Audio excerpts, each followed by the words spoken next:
Ladies and gentlemen, I am StooDogg and I am joined today by Kadenza. Hello, everybody. It's been a while.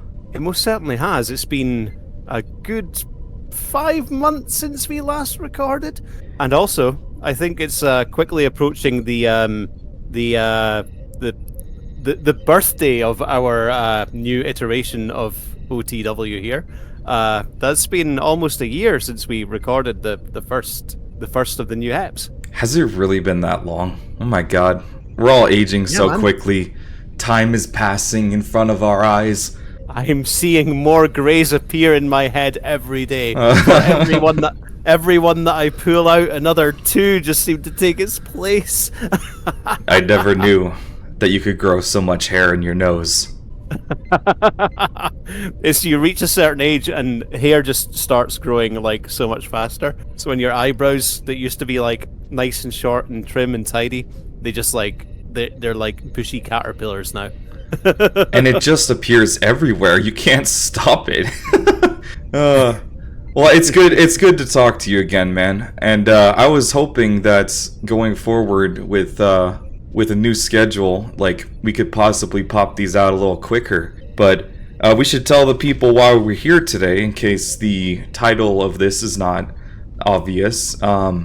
We both just watched Deep Space Nine Season 6, Episode 19 in the Pale Moonlight, which is widely regarded as one of the best episodes of Deep Space Nine. And I can live with that. And it's a I fake. can live with that. I think that the fact that, so many memes have been spawned by this episode is just further proof that it's golden. I especially like Dax in this episode. It's funny. She has like a smaller part to play than in some other episodes, but like she's one of the only people that kind of knows a little bit more about what's going on. And if you pay attention to her facial expressions throughout the episode, she's like she knows some shit's going down, but she doesn't know exactly what. Because I have written down on my notes, and I think this is inaccurate now that I've finished the episode, but you start out the episode and Cisco is making a personal log, and he's talking about how he can't talk to anybody about this, including not even Dax, which when it's a matter of like you can't tell your best friend through several lifetimes like what you're up to, it's some shady business. And you can clearly tell, like in that first scene, that going in as a person who maybe hasn't seen the episode before, something's up because he's clearly agitated, and this log that he's recording is for therapeutic reasons, and like he doesn't even know the date. That's how messed up in the brain he is.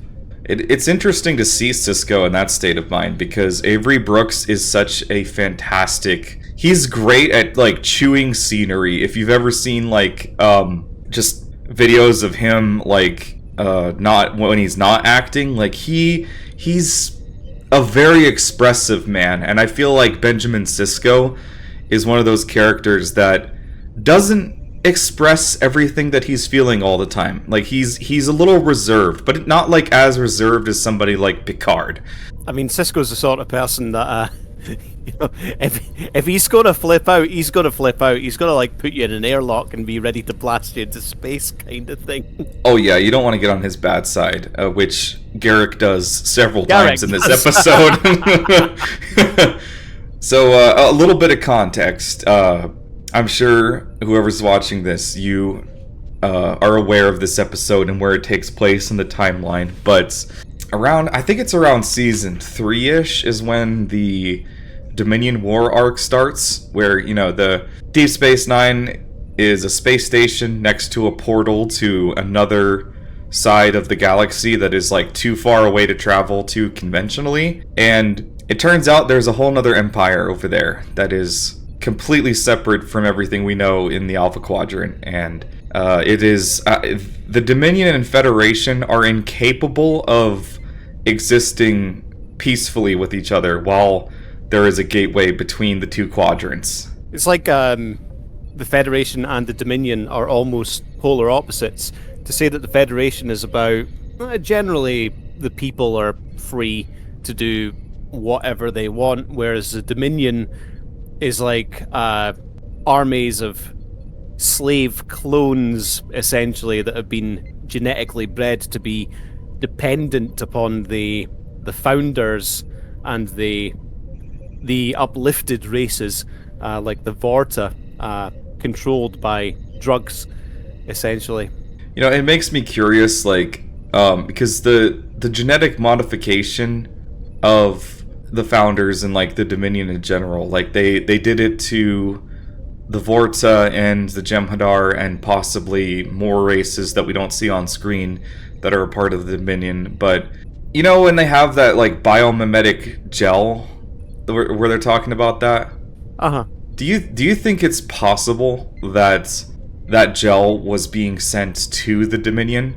Because that was the payment for the data rod, wasn't it? Yeah, it was. But like, whatever shadow broker is like doing that, it's possible. Picking up the component from within Cardassian Dominion space. Yeah. They could be then sending it to the Jem'Hadar cloning facilities. I thought about that when I just watched it, and like, I also kind of wonder about the data rod. Like, that could be its own story in itself, you know, where it's like, Garrick, I think he briefly says something about like, I gotta have some secrets or something, you know, like, I can't reveal all my sources. But I feel like that could have been a whole episode into itself, is how they managed to acquire that. But before we get too far into this, just to give a little bit of a summary of what's been happening, the Federation are losing very badly.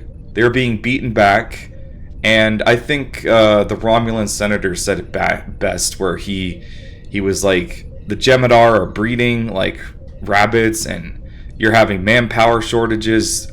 Their shipyards are operating at full capacity. Yours are not. Still being rebuilt. Yep. And it's like, it just goes to show you that, you know, in a good war story, the thing that really matters to show which side is winning is just pure logistics. The Romulan senator also said that, from his point of view, he'd seen that the Federation ambassadors had been trying to reach out to the Dominion for peace. Yeah, that was kind of... brackets, is that potentially meaning surrender? Surrender, kind of thing? Yeah. That's where my mind went, at least. Or like, you know, coming to some kind of terms where they give up a large part of the Alpha Quadrant for peace, you know, quotation marks. Yeah, the Federation High Command in this episode, we're gonna get into that, but Sisko is doing his personal log, and you know, he's really agitated, and he's almost basically just like kind of trying to get this stuff off his chest, and he needs some absolution, but he can't get it from anybody because everything that he has done has incriminated him. Like, he is literally admitting to his crimes in the opening moments of this episode. So we go back in the past a little bit. Yeah, so it all starts about a fortnight before. He started to dread Fridays because that's when the weekly casualty report comes in. Yeah, and it's grim. Like, this episode always... Every time he brings up the report, there's always someone, like, everybody finds someone that they know who's been injured, maimed, killed, blown up. And that's what really gets me about that scene, is that it's like almost everybody knows somebody who has been hurt by this war, you know, and Jadzia like sees somebody she knows immediately, and I just wanted to point out how Worf like comforts her despite how Klingons view death in battle. Klingons view death in battle as a very glorious thing, so they wouldn't really be sad about it. But he understands, you know, her perspective because she's his wife. So they were saying that it's the USS Cairo, and the casualty report that she sees was the captain of the ship, who was a friend of hers and Ben's as well. The ship had been noted as missing, but they reckoned that the Jem'Hadar had been hiding in Romulan space, and they were sneaking across the neutral zone to attack the Federation and take out Federation ships along the border. See, I don't understand how that in itself wasn't pissing off the Romulans. Because they have a non-aggression pact with the Dominion at this point in time, but the Dominion is making aggressive actions on their territory, crossing through the neutral zone, which I guess they don't technically, we don't know the specifics of their non-aggression pact, but it's probably not as thorough as the agreement that the Federation and the Romulans have not to cross into the neutral zone. It's interesting to me how smart the Dominion operates in the way that it conducts war. They're using the vagueness of these existing treaties to, get one up on the Federation. Because, like they say, what's the Romulan senator's name? Friednack or something? Vreenak. Well, he comments on how, the Dominion is resolved to win this war at any cost, and the Federation is not. And that's their major advantage at the moment, is that they're willing to cross the line that the Federation is not, which is kind of what the whole episode is about. I've got noted down here what you were saying about the Romulans and their attitude towards the Jem'Hadar.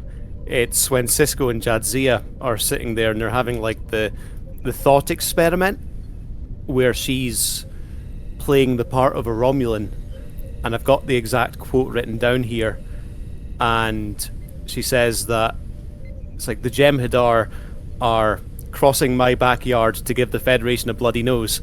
I can't say that makes me feel very sad. Yeah, Jadzia plays a good Romulan. But she preferred the trill spots over the pointed ears any day. So I watched last night. I watched this with my wife, and she had taken notes for me, and she'd also wrote down here: would the conversation be taken better if Sisko tweaked his tone? In this hypothetical thought experiment where he's talking to a Romulan representative played by Jadzia, his tone is very erratic and emotional, and she kind of shuts it down in the way that your classic Romulan would, with cold, hard logic. I mean, the only thing really that Sisko is offering to the Romulans in that instance is that the Federation won't be wiped out by the Dominion. I mean, the Romulans have been trying to sort of indirectly damage the Federation for hundreds of years by that point. Well, I think they rightly almost see a constant state of a Cold War there. Yeah, they're I felt like after the Klingons in TOS became, our friends with the Khitomer Accords, the Romulans kind of took up that mantle of Cold War era villains, the way that the US kind of used Russia in that extent. And I always liked that about them, is that the Romulans are extremely conniving. They don't directly attack you, but they will stab you in the back.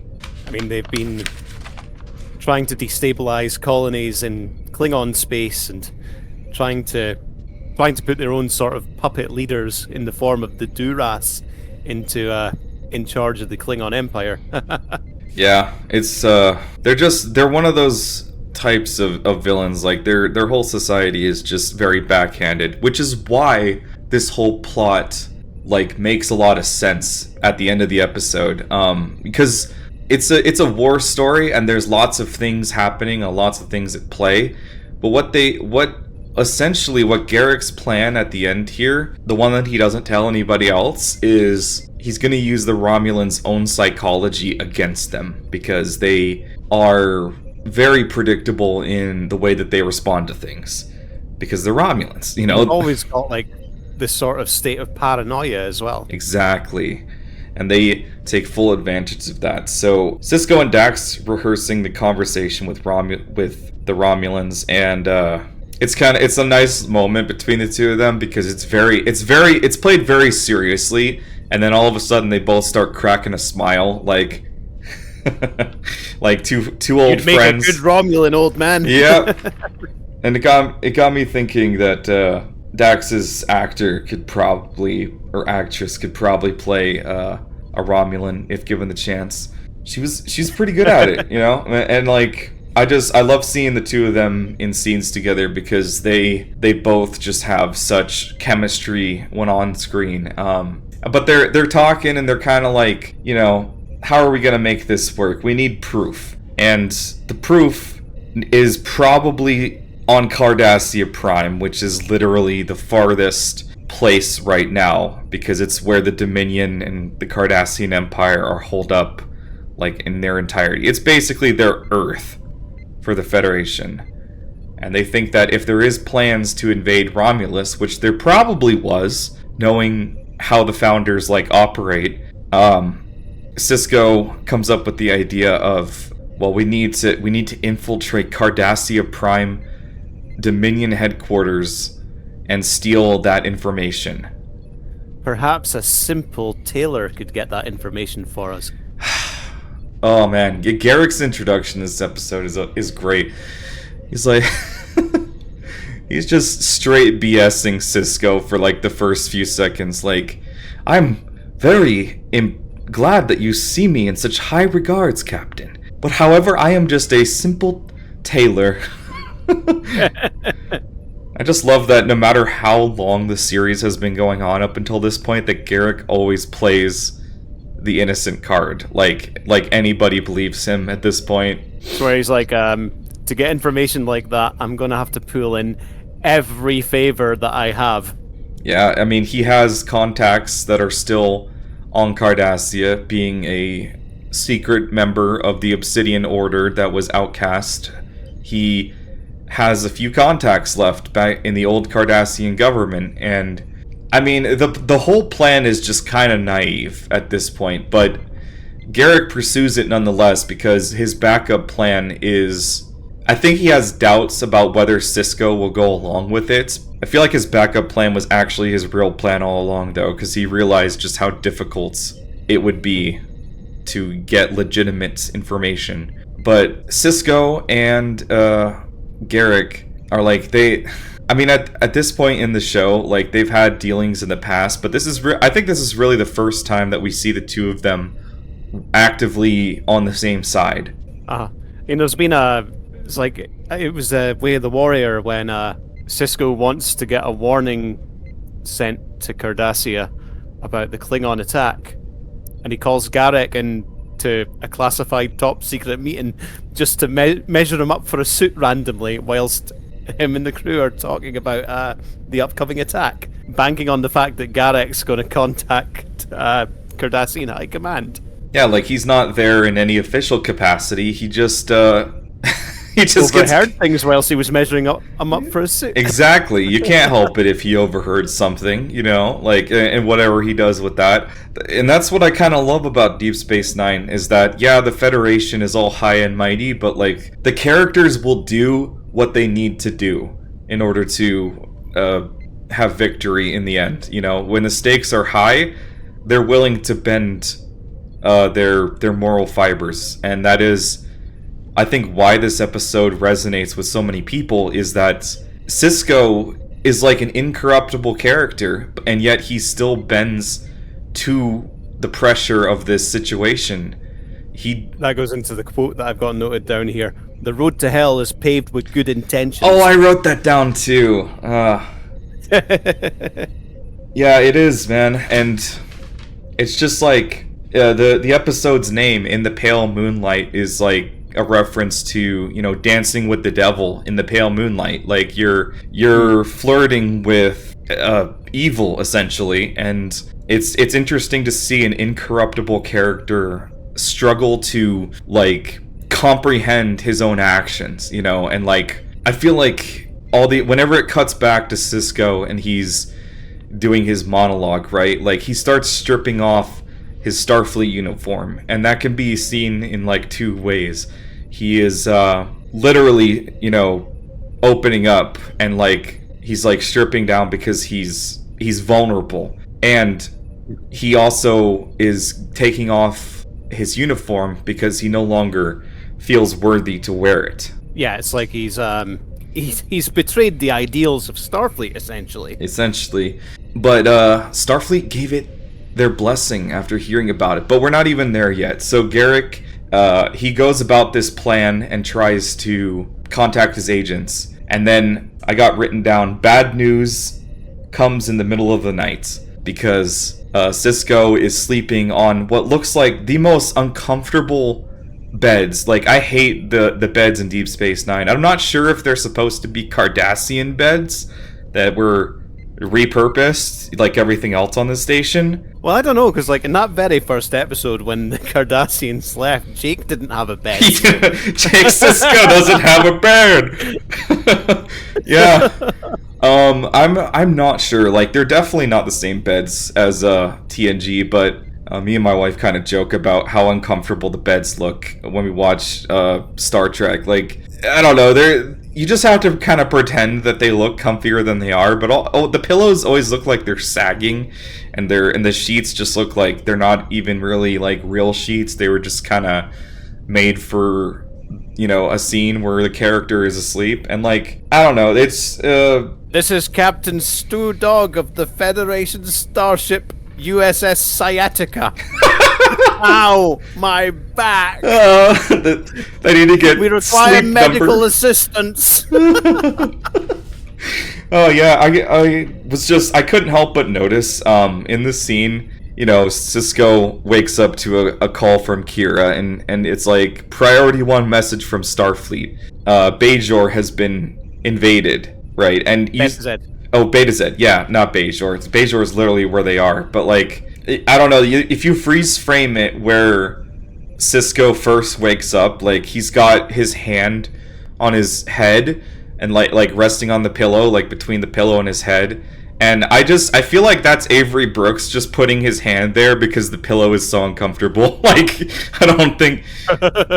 He does a little bit of ab-libbing in this episode, too, I'm pretty sure. Like, I don't have that confirmed anywhere, but, like, I think he definitely added some flair in some scenes because he's so good at playing Sisko. Like... And especially after, like, 6 years, he's got the role inside and out, and the type of actor that he is, he's putting a lot into that. Yeah.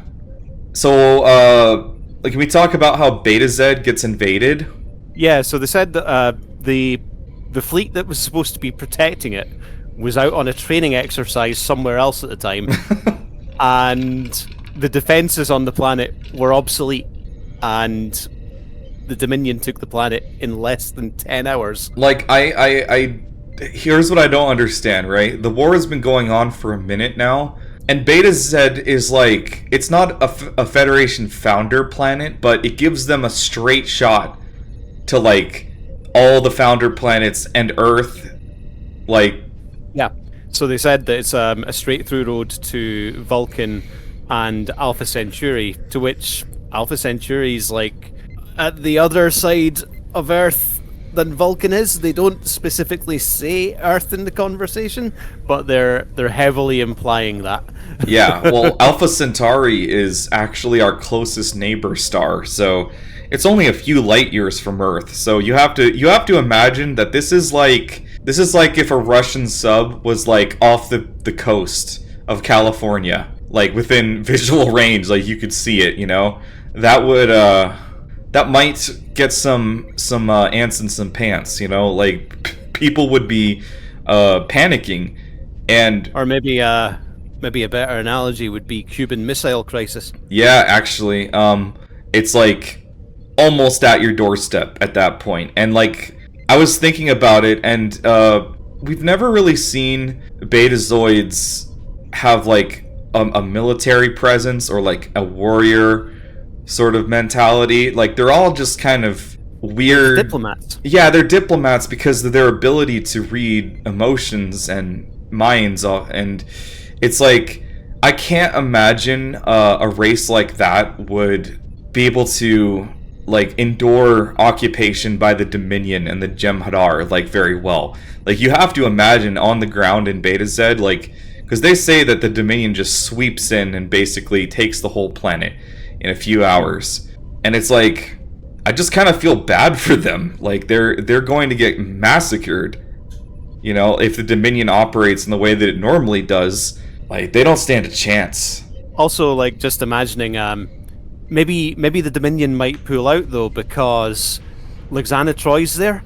Could you imagine her like going after the Vorta Chief? Like, oh well, hello, darling. Lexana Troy saves the day.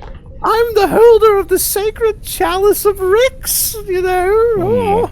He just, I mean, if she was the... Troops, disengage, let's get out of here. Let's get away from this mad woman. You know, she's quite the interesting character. I don't know, like, Betazoids are, like, a weird race of people. Like, they're all very kind of in their own emotions all the time. So it's just it's hard to imagine a bunch of space hippies, like, putting up a fight against the Dominion. Yeah, so Garrett goes and contacts his sources, then they all got assassinated by the Dominion.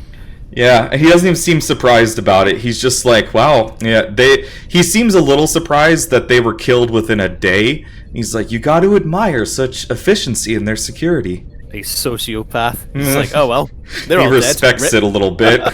Yeah, and then Cisco goes to walk away, and Garrick's like, I hope you're not giving up so easily. Why don't we just manufacture our own evidence? Yeah, this has been his plan the whole time. He wants to manufacture his own evidence because I think he understood. Well, when they were talking about the original plan, he's like, that's a suicide mission. That's outside of my field of expertise because I like to walk away from my operations alive. So yeah, they come up with the idea to forge a holographic meeting of high-ranking Dominion members discussing the invasion of Romulus, rather than actually getting legitimate proof. And the catch to this is that they will somehow acquire a Cardassian cylinder recorder thing. It's a device that is used to record meetings for posterity. You know, like just.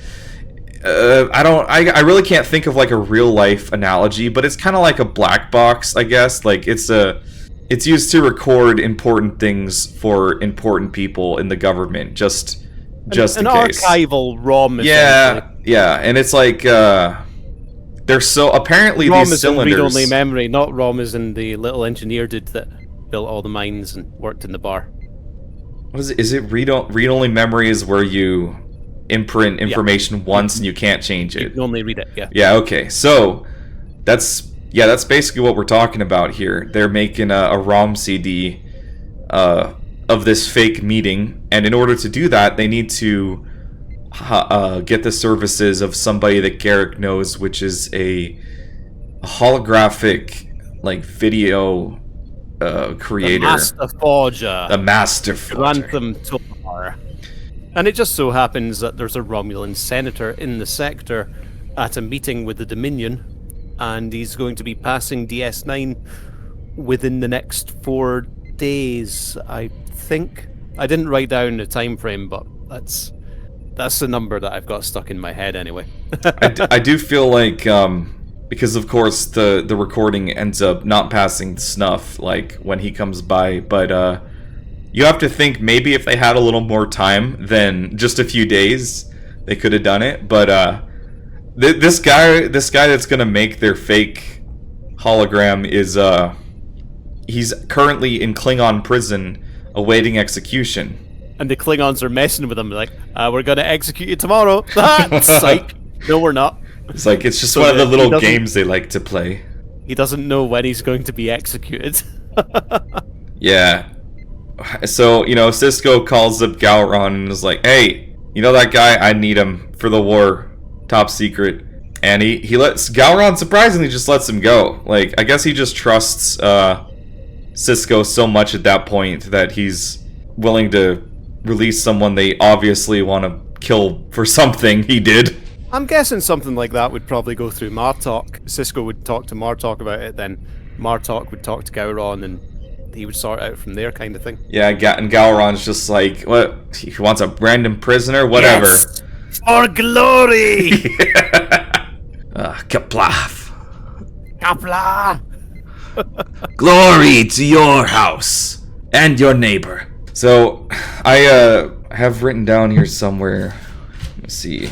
So this guy that they get, right? They basically lay out the plan to him without giving him any of the specifics. And he's so grateful. He's like, oh, thank you so much, Captain, for releasing me.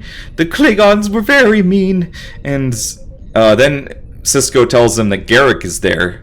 And his entire demeanor just changes immediately. That's after he offers to make Sisko essentially porn. Yeah. Yeah, it's he doesn't know exactly what he's being contracted to do here, but he assumes that he's like, oh, maybe I can make something with 3 or 4 Ryan slave girls.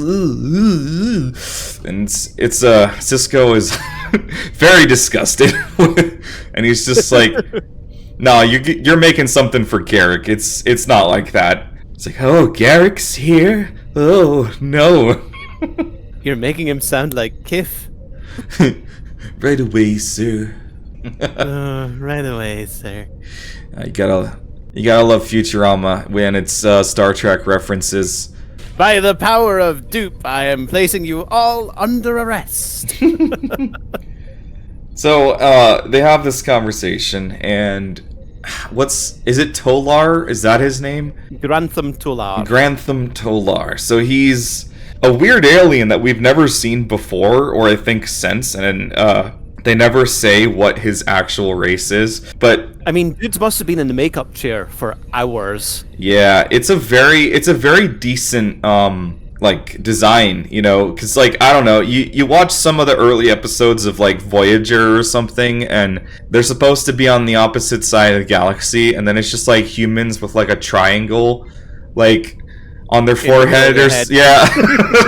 It's like, yeah, they're just a little bit not super convincing as aliens. I mean, sometimes they even they don't even have anything. It's just, no, they're just humans. They're so humanoid. They're just humans, except they're Akritarians. Yeah, like that episode where the Ferengi are on the planet. The Ferengi that tried to like when the Enterprise found that exploitation begins at home.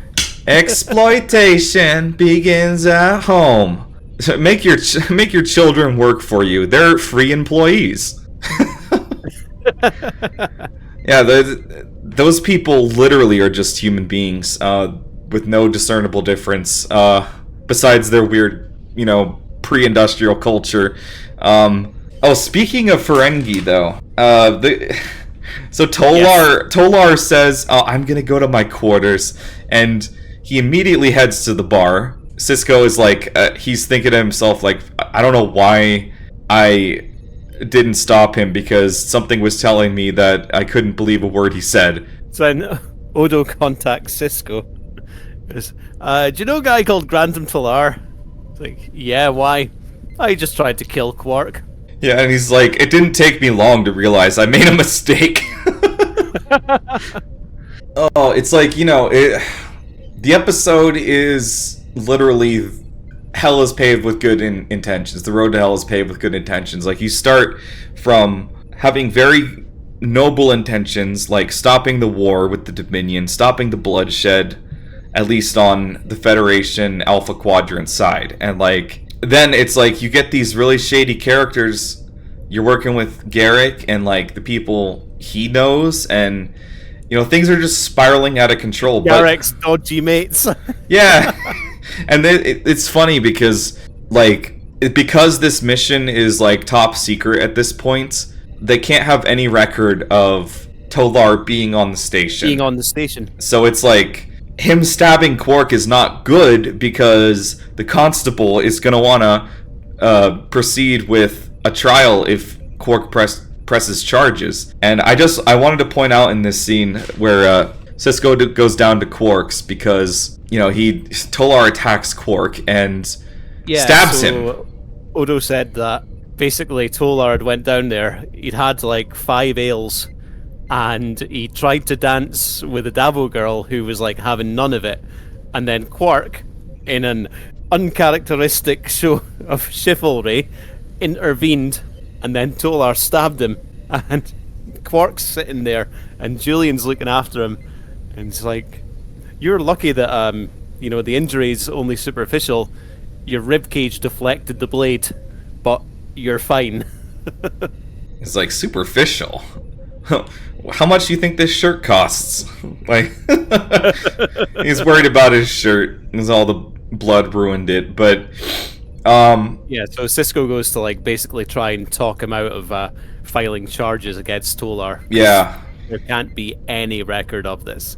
before he does though, when he's talking to Odo, like, I find it very, like, Odo's telling him the down low, like, he's like, well, I understand during wartime there needs to be, special circumstances, but if Quark decides to press charges, like, I'm gonna go ahead and, do that, and it doesn't matter Because if... that's his job. That's his job. And Cisco doesn't tell him, he doesn't try to convince him, he doesn't, like, try to change his mind. He just... It's like, let me talk to Quark. Let's go bully the Ferengi a little bit.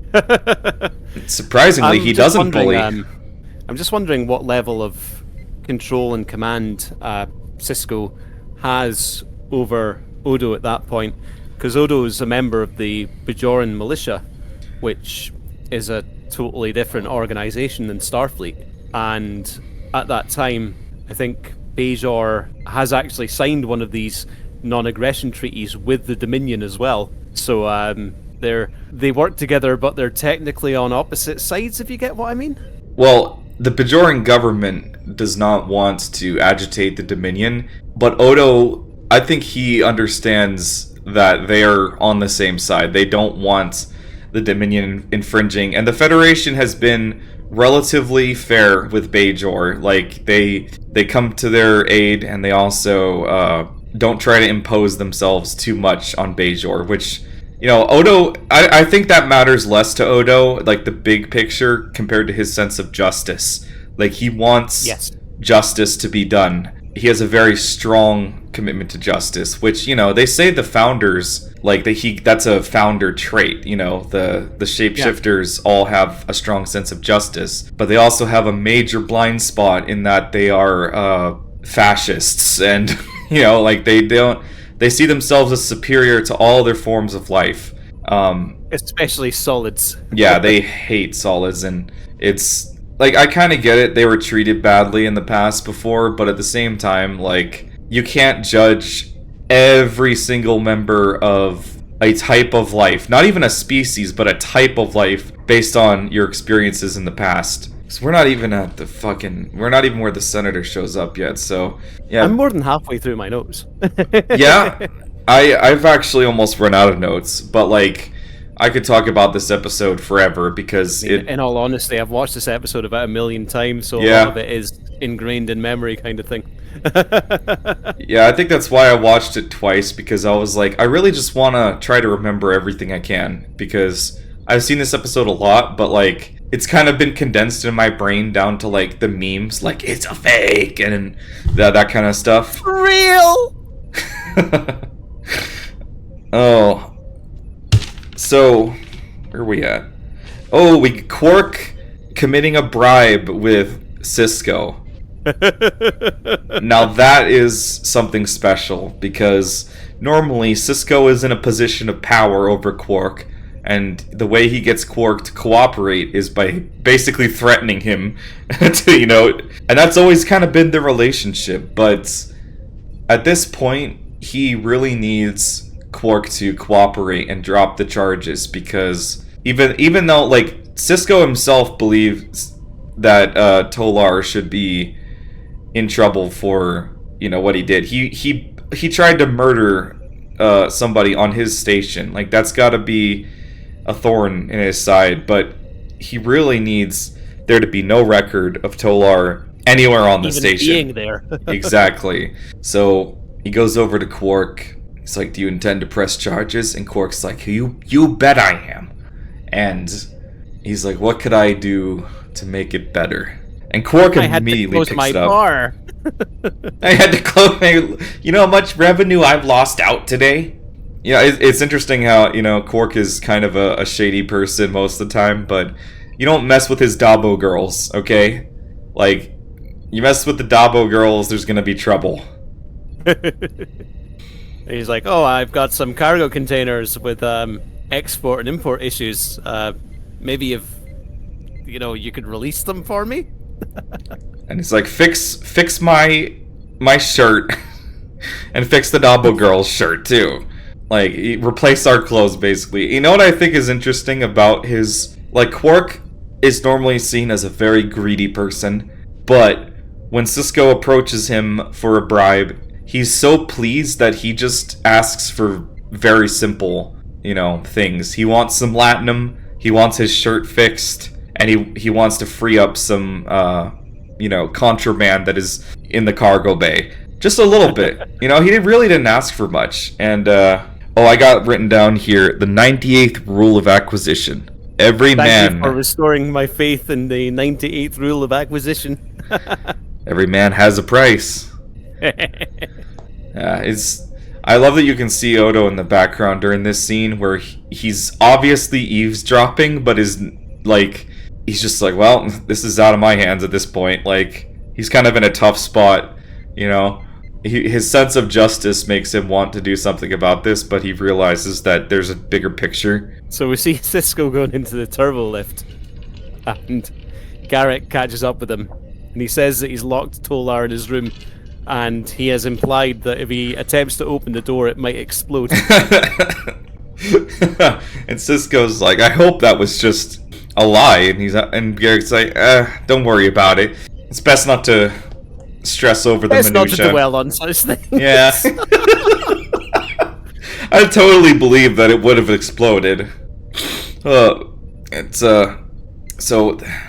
this is where Garrick comes to him and is like, well, I managed to find a cylinder from a client of mine, a buyer or a seller, and but he doesn't want to be paid in latinum. He wants... I forget the actual measurement. The biomimetic gel. I think that's at the stage where they mentioned that Starfleet has been informed of the plan as well, and they're just like, yeah, okay, go for it. Yeah, I got it written down. Starfleet gives the plan their blessing to continue, and it's like, wow, they must be really desperate if they're willing to sign off on this. Like, it's one of those... You would imagine this would be one of those Section 38 kind of things, but, Sisko has the means and the will to do it, so they're like, okay, we can't hurt at this point.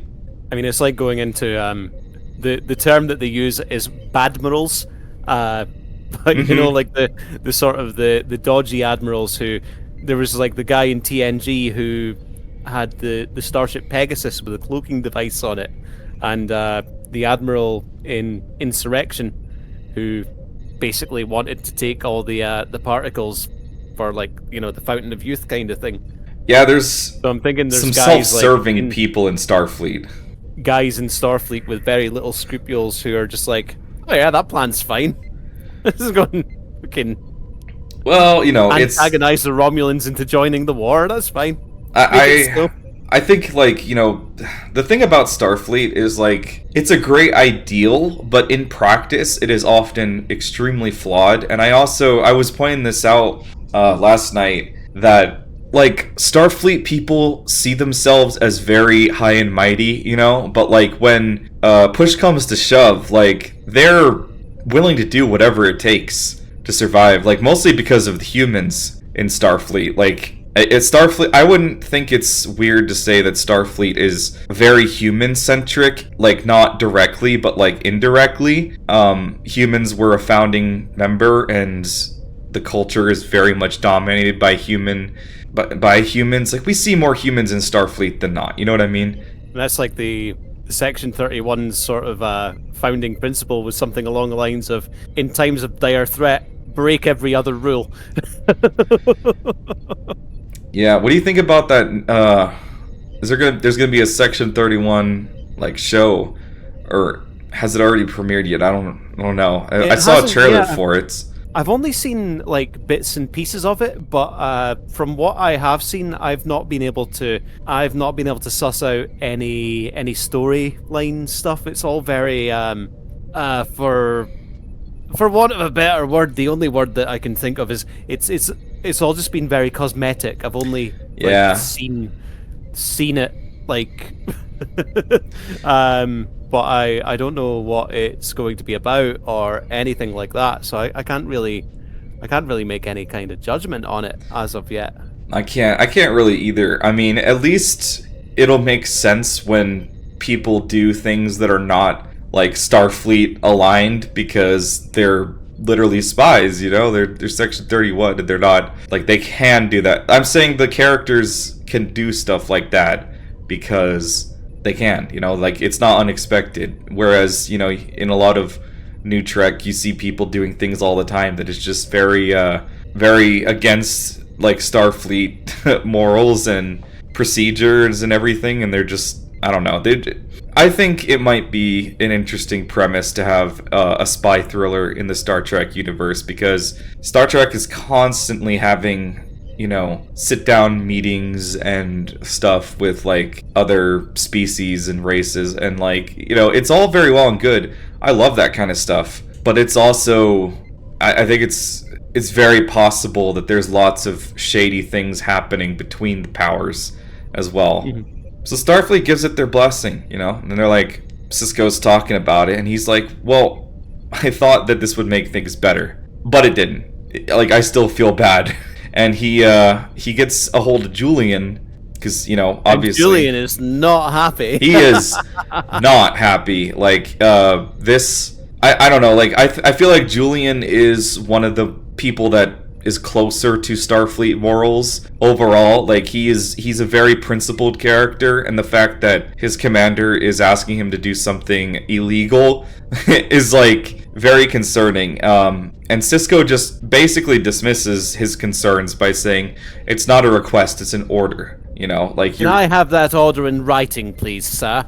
Yeah. And he's like, I thought you would. And he hands him a thing, and Julian just kind of looks out like, I'm going to be noting this in my log, and I'm going to be filing a protest with Starfleet Medical. Yeah, just put the nerd emoji over Julian's face, like. It's like, that's well within your rights. Anyway, get that biomedic gel ready for transport. So he does. Julian is he walks out really mad, but he does what he's told. And Garrick acquires the cylinder, and this is about where our Romulan senator is showing up. Like, they literally finish it what seems like within hours of the Romulan senator's arrival. And I do have written down the meeting, the fake hologram meeting is very it's very believable, only because the characters are they're arguing basically. Yeah, it's like Wei Yun says something like oh, we're only having to do these things because of the incompetence of your predecessor. And Damar's like, Gul Dukat was a great man! I mean, it's like, nah, he was a pussy. All he cared about was his daughter. Psh, can you imagine giving up galactic control for your family? Psh, psh. Of course Wei Yun would say that, but like... It's very believable, though, because of the characters bickering, and they finish it, and Tobar's like, oh, you're happy now? Can I go? Like, You're not going anywhere. Yeah, Sisko basically, like, puts him up against the wall, and is like, this better pass snuff, or you're going to be in a lot of trouble, and I'm gonna give you back to Gowron and tell him to take his time. Death row. Like, you can tell the pressure of all this is starting to really eat away at Sisko. And it's like, you know, he's really trying his best here, because he keeps getting these casualty reports and keeps having to, like, present it to his crew and watch their reactions, and it's just his intentions are very noble, but ultimately, like, he's compromising everything just to win. And it's just, it's just why I think this episode resonates so well after all these years. It said in my notes, this first premiered in April 13th, 1998. And that's a long time to stick out in people's memory, you know? It's like 26 years? No. I was at school at the time. Yeah, I was Used to be on Sky One on Monday nights. barely a thought in my parents' eyes, but like, it's just funny to me how this episode gets referenced all the time, like in the Star Trek community, and it's like ultimately the reason that it sticks out for people so much is because the writing is just so good. You have a character who is, morally justified in what they're doing. However, they're making compromises and watching like parts of themselves fall away and turn into nothing. And it's like Sisko is just a very tortured character. Like, I don't want to say he gets tortured more than O'Brien, but he definitely gets a lot of shit. So yeah, he's not quite on the levels of O'Brien and No. Kim. Yeah. no, they both suffer a lot, but he's suffering this whole episode, and like we're watching him literally have like a mental breakdown essentially from his choices not aligning with his morals. Yeah, so Vreenak arrives, and before he gets there, Garek's like, I think I'm gonna go and search his ship, go through his computer, download his porn stash, stuff like that. Oh no, not the terabytes of porn. The Romulan porn stash. So Garek makes a sharp exit, and Sisko's there, and Vreenak comes through the airlock, and he's like, Captain Sisko, I've been looking forward to seeing your station while it's still here. 'Cause if the Dominion has their way, it's not going to be here for much longer. Yeah, before Garrick leaves, he says to Sisko, like, by the way, he thinks he's on the winning side right now, so he might kind of be a prick about it. And Sisko's like, I've been hanging about with you for a week. I'm kind of getting used to it. The little jabs between them is great. Love that. So yeah, Vreenak, he comes aboard, and him and Sisko are sat up in some quarters drinking synthesized Romulan ale. Is that what it is? Like, I think he uses a different word for it, but it's Khalifel. It's some weird Romulan alcohol, I think. And Vreenak is like, it's a fair approximation, but it's nowhere Doesn't quite close. Smell right. It doesn't have the same aroma about it before you drink it. You should open your sinuses up. Sisko's like, well, you guys are kind of secret about everything, including your drinks, so we don't really know how to do it. Maybe if we were allies, we could make it better. Yeah. It's what's ultimately sad about this episode is like Vreenak, while kind of a prick, is like he's a very reasonable person, and it seems like he kind of feels sorry for the position that Sisko is in right now. Like, he's basically begging him to cooperate with the Federation and not the Dominion, and like join the war. And it's all just theoreticals at this point, and Vreenak is like, he's not gonna plunge his people into war off a hunch, which is exactly what Jadzia was saying earlier, is that he's gonna require proof. And Sisko, he's like, he basically says the Dominion's planning a sneak attack. yeah. And he's like, well, I need to see proof of that. And I remember in the previous scene, he's talking about how he has to look Vreenak in the eye and convince him that the truth, or that a lie is the truth. And it's very hard for him to do. Like, that's ultimately, I think, one of the hardest things to do was for him to just straight up lie to his face. And like, they show Vreenak the recording, and he's watching it very closely, and then he walks over to Sisko and like looks at him, and Sisko can't look him in the eye. I noticed that. Like, he looks him in the eye when he hands him the cylinder, because Vreenak is like, obviously, I'm gonna want to check that. I'm gonna have to see that, yeah. Yeah. And I don't know, Sisko, like, Avery Brooks does a really good job of conveying that Sisko is trying to hold it in, but his face is not very convincing at that moment. And ultimately, I feel like even though there was problems with the actual fake itself, I think Vreenak picked up on his body language and his face and was like, well, this is a little too suspicious to be true. Like, you're up against the wall And even though the Federation doesn't normally do things like this, I wouldn't doubt that they, would do anything to survive, kind of thing. Because it's exactly what the Romulans would do if they were in their place. So now Sisko basically just has to wait for Vreenak to authenticate the rod. And he's sitting there and he says that worry and doubt is the greatest enemies of a great chef. The souffle will either rise or it will not. Yeah. And there's not a goddamn thing that you can do about it.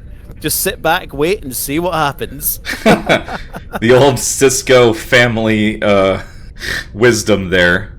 It's true though, when it comes to cooking and when it comes to a lot of things in life, you shouldn't just agonize over things once they're in progress. There's certain things beyond your control in every situation, and you can't just have an anxiety attack about it and make it better. But Sisko does have an anxiety attack and paces the whole station, and because he's like, I couldn't focus on my normal duties like cargo manifests and incoming things and exporting things. I just he's on the line right now. Everything in the plan hinges upon Vreenak buying that this is legit. And I mean, we've seen who how the author of this fake is, and I don't know what Garrick was thinking. He probably thought it would be good enough, which is all that matters, because Sisko walks into where Vreenak is, and Vreenak waves away his bodyguards, and then the famous scene happens. It's a fake. Yeah, he is rightfully pissed about the whole thing. It's just, you see Sisko's body language when he walks into the room as well. He is literally a man who is ready to shit himself. Yeah. It's and then it all just blew up in my face. It was great. Vreenak was furious. Yeah, and it's even though it's what the Romulans would have done, it's a pretty terrible thing to do, to try to use forged evidence to convince a government to join you in a war. It is kind of like a war crime. I'm pretty sure. It's probably a war crime. So Vreenak leaves the station in a huff and is like, I'm gonna tell the whole quadrant about this. Yeah, I'm gonna expose this deception to the entire quadrant. Yeah, so Sisko is he has the wind blown out of his sails completely. He's just like, oh my god, what are we gonna do? This is gonna push the Romulans further into the Dominion camp. They might actually join against us on the Dominion side.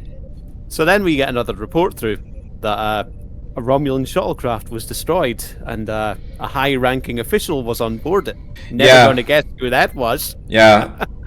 They're posting the new casualties, and Jadzia and Julian come over, and they're like, Sisko's like, anybody you guys know? And Jadzia's like, a friend of a friend. We only met once, so... And then Julian's like, oh, well... Out of the two of us, a friend of a friend, I'd say that's a pretty good start to the day. Things are so bad that when a friend of a friend gets injured instead of someone dying, it's a good day, It's a good start to the day. Julian has the weirdest, gallows humor I've ever seen. He's always been a bit on the dark side when it comes to his sense of humor. Uh-huh. Yeah.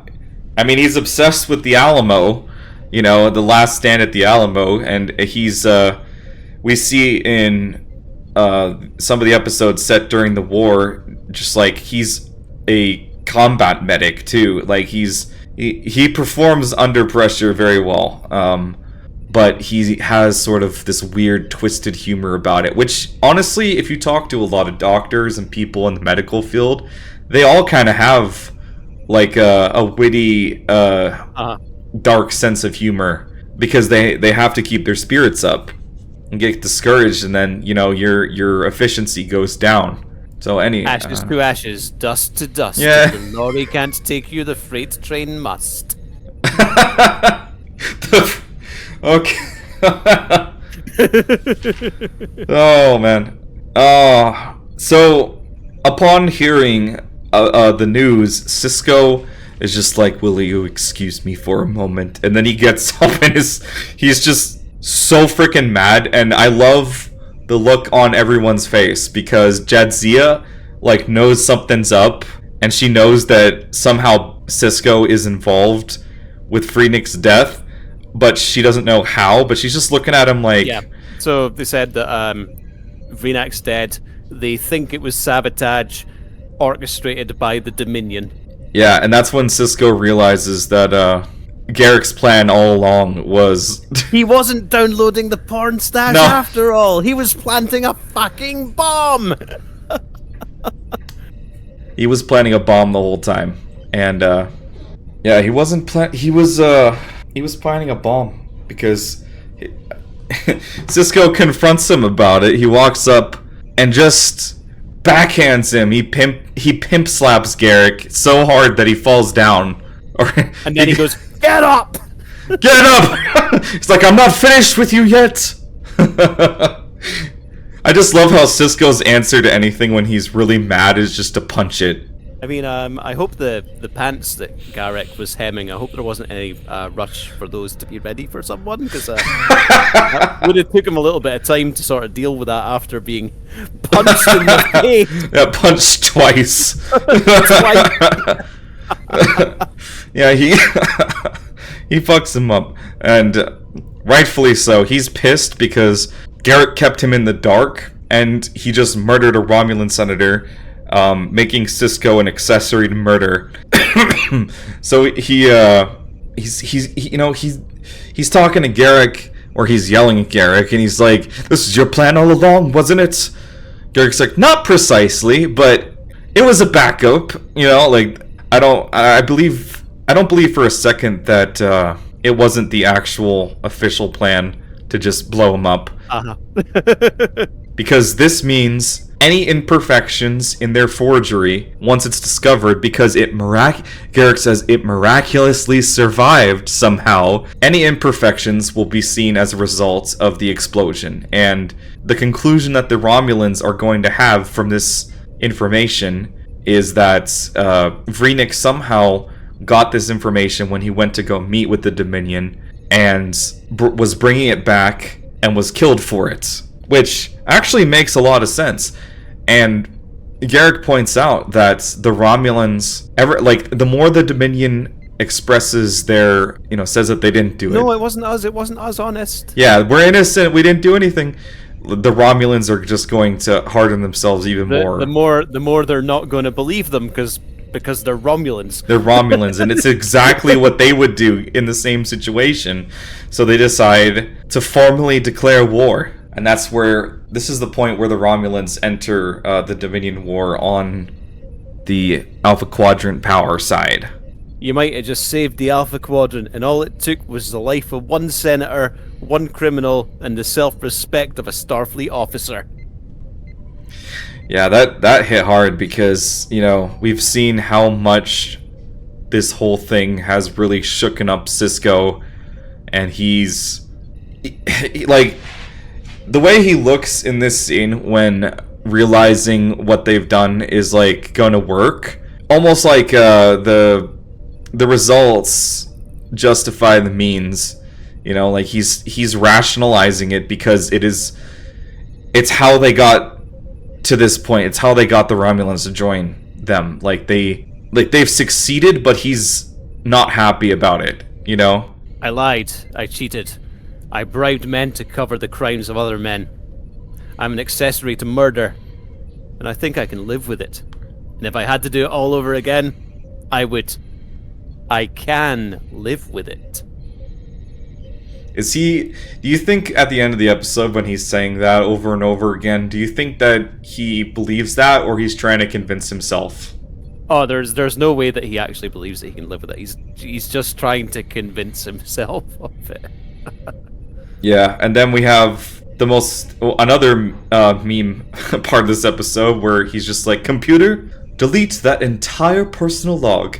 It's like he's been talking to the computer the whole time, narrating events, and he just deletes it all, because there cannot be any evidence of this ever having happened. Because if that ever came out, the Romulans would be pissed. I mean, ultimately, like, the way the war turned out, the Romulans probably would be petty about it and be mad, but ultimately, like, because they joined the Alpha Quadrant powers is part of the reason why they won, you know, or they were able to put up a fight for long enough to win. He says that the first thing that the Romulans did was went and attacked 15 outposts along the Dominion border. I mean, you gotta give it to them. When they decide to go to war, they go to war. They don't hold back. So, yeah. All in all, like, every time I watch this episode, I notice a little bit more, and it's just a joy to, like, sit through, because it is honestly, like, one of the best stories about war that I've ever, like, encountered in any type of media or literature. Like, it's I think people like Deep Space Nine for a lot of reasons, but one of the things I've always liked about the later seasons is that they tell very realistic and very gritty, like, war stories in this ridiculous setting, you know? Like, it's very grounded in actual warfare and what it does to the psychology of people and how it changes people for the worst. And it's just it's really impressive what they managed to do with Sisko here. Like, we have a guy who is literally breaking all the rules that he's supposed to believe in, and we still, like, feel bad for him. And that's the thing. Well, Sisko is a soldier. He's, well, as the Klingons would say, he's a brave warrior. The whole, like, the sneaking about and the spy sort of stuff, it's not really him. He's not a secret agent kind of thing. He'd rather be more blatant and sitting there on the bridge of the Defiant shooting at people. Yeah, it's weird how they justify that, but the cloak and dagger stuff is, like, just a step too far, which is why he went to Garrick in the first place. And Garrick is like, you needed me to do the things you couldn't do. And he's right. And that's the thing, is, like, you know, the episode ends and hands the question of whether this is, you know, whether Sisko was in the right or wrong, like, to the viewer. And I think a lot of people have analyzed it over the years, and, you know, they've come to their own conclusions. But in my opinion, like, after this latest watch, I remember feeling a little more conflicted in the past, but I think he was justified at the end of the day in a lot of his actions. And plus, he didn't know that Vreenik was going to die, you know, or the hologram expert guy. Like, he wasn't on board with murder. He was trying to stop the killing. That was Garrick, who just kind of decided, like, just to be safe, I'll just make sure that everyone dies. Right, and a lot of... just to be on the safe side. And a lot of what he did was morally justifiable, you know? But it's like, what if it did blow up in their face, and they just put, you know, like, if Vreenik got back and handed this obviously fake cylinder to the High Command, and, like, you know, it could have really turned bad for them. And I think that's more of the problem that I have with it today, is that, like, they were flying from the seam of their pants on this one. They really didn't have, like, a solid plan or anything. There's too many variables. Wing it. Yeah, there's too many variables. But, like, I don't know. You look into real life spy stories, and it's just as ridiculous sometimes. I remember reading about this one where I think, was it the British government? They took a corpse and made, like, a fake military ID and everything, and put, like, military clothes on him with, like, secret plans on his body, and just, like, tossed it into the ocean, and the Germans found it and were like, oh my god, this is a secret plan to attack on this day, but it was actually a misdirection. You know, like, a lot of things can go wrong with that, but it worked, actually. And, you know, ultimately Sisko's plan, like, or I guess Garrick's plan. Oh yeah, I have written down, Garrick's plan was not the shared plan with Sisko. Most definitely not. I don't think Garrick expected to get punched in the face twice by him. No, he wasn't expecting that. But overall, I don't know. I give it a 5 stars. I give it a 98%. It's a great episode. I give it a dead senator, a dead criminal, a stabbed Ferengi, and a punched cat.